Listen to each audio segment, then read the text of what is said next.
Let's welcome in Republican Tennessee Congressman Tim Burchett with us today, and founder of the Disclosure Project and Center for the Study of Extraterrestrial Intelligence, and American UFOologist, Dr. Stephen Greer. Welcome into you both. Congressman, we've followed your hearings and some important work there that Americans want to know. Dr. Stephen Greer, it's always been fascinating to see what you are putting out. And this story, you know, it's pretty wild in Mexico. I know that you have studied UFOs, extraterrestrial intelligence, Dr. Greer, for decades. So you have this person testifying under oath to Mexico's Congress. Some say it's not real, he's not telling the truth, but he says this is legit. Is this a stunt? What do you make of his discovery of these corpses?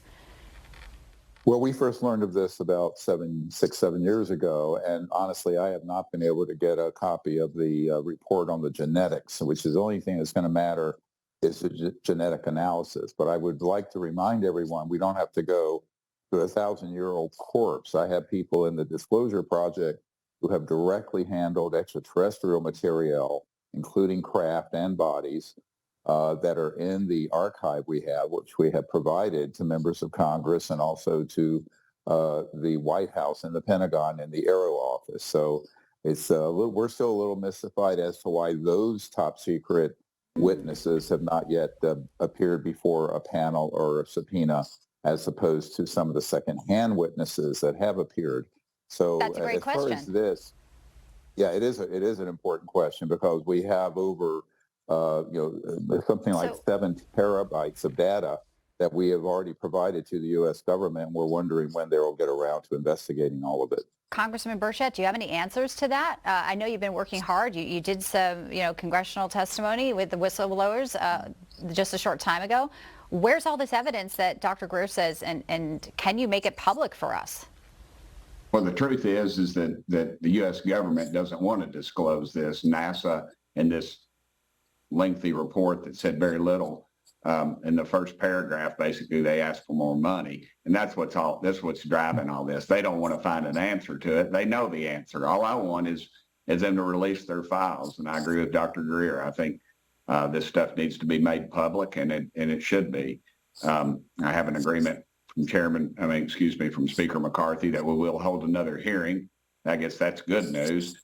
We won't get the select committee like we wanted to, because we stepped on too many toes in the intelligence community, which I knew we would, but we're not going to get there by asking for things. We got to turn the tables over, and this NASA report is not turning any tables, in my opinion. And I think this thing, Dr. Greer is very diplomatic, and I'm no diplomat. I'll never get a job at the UN. I think this thing's a hoax. This guy has a history. This guy has a history in Mexico of hoaxing folks. So I'm.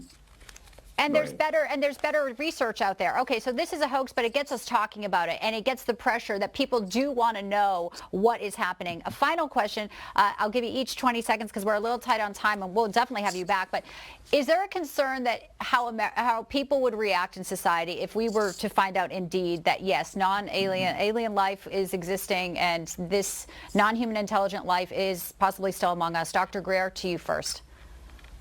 I think if it's disclosed honestly, people will be able to accept it. I think the majority, something like 2/3 of Americans, already have that baked into the cake. However, if it's disclosed in a way that sort of presents it as a threat, which it is not a threat, clearly, if they were threatening, we'd certainly know it, then we're going to be in a world of trouble. We could have worldwide panic. So I think the way that this is disclosed is as important as what is disclosed, and that needs to begin to be discussed seriously. Yes, and I know, Congressman Burchett, you are trying to do just that. We're going to have you back. Would like to follow this and see when the next hearings are scheduled. Thank you both for your time. Appreciate it. Thank you.